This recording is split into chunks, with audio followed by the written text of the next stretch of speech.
साथ कनिका अरोड़ा और आप देख रहे हैं एफएम न्यूज बुलेटिन की शुरुआत करेंगे इस वक्त की बड़ी खबरों के साथ।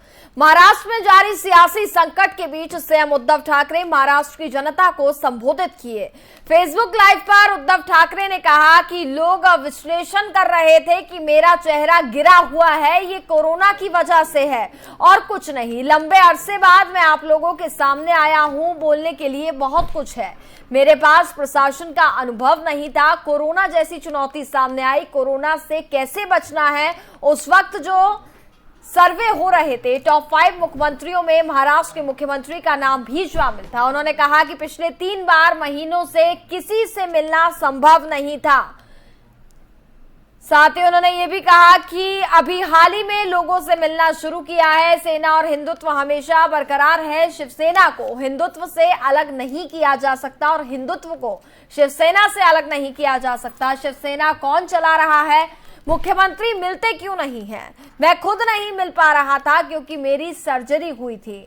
मैं जब नहीं मिल पा रहा था तब भी काम तो हो ही रहे थे। उन्होंने कहा कि मैं मुख्यमंत्री पद से इस्तीफा देने को तैयार हूं, लेकिन आप मेरे सामने आके बोलिए सब कुछ। एकनाथ को सूरत जाकर के बात करने की क्या जरूरत थी? कुछ लोग ये कह रहे हैं कि ये बाल ठाकरे की शिवसेना नहीं है। बाल ठाकरे के गुजर जाने के बाद 2014 में हम अकेले लड़े थे। मैं पिछले 2.5 साल से सीएम हूं और जितने भी नेता चुने गए हैं वह सब बाल साहब ठाकरे की शिवसेना पार्टी से हैं। आपको पता है कुछ विधायक यहां नहीं है और कुछ फोन कर रहे हैं कि वह लौटना चाहते हैं और कुछ को अलग अलग जगहों पर ले जाया जा रहा है।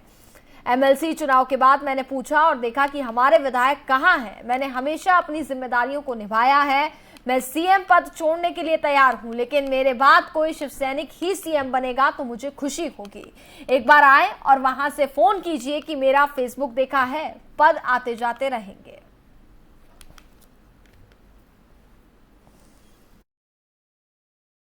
म्हणजे कोणीही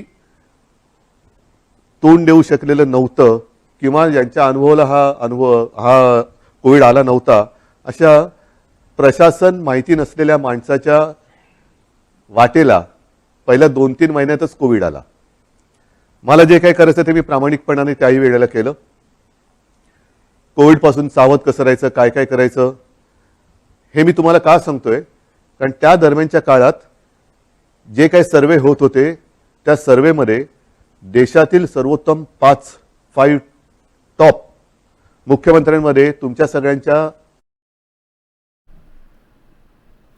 हम कांग्रेस और राकांपा के खिलाफ काफी समय से थे, लेकिन शरद पवार ने कहा कि तुम्हारे कंधों पर जिम्मेदारी देनी है। उद्धव ठाकरे ने कई बड़ी बातें कही हैं और आपको बता दें कि उन्होंने ये भी कहा, शरद पवार ने मुझसे मुख्यमंत्री बनने की बात कही। अगर कांग्रेस या राष्ट्रवादी कांग्रेस पार्टी कहती है तो मैं तुरंत इस्तीफा देने के लिए तैयार हूं।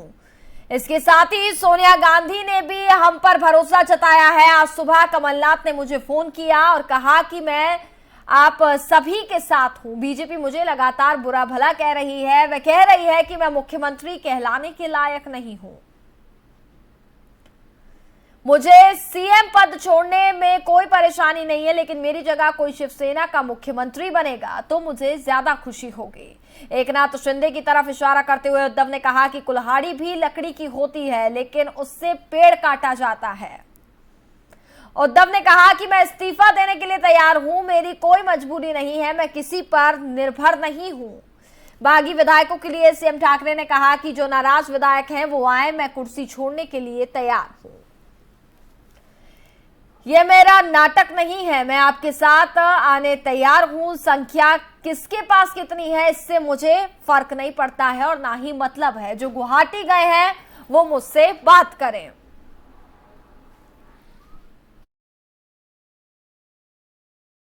के खिलाफ काफी समय थे।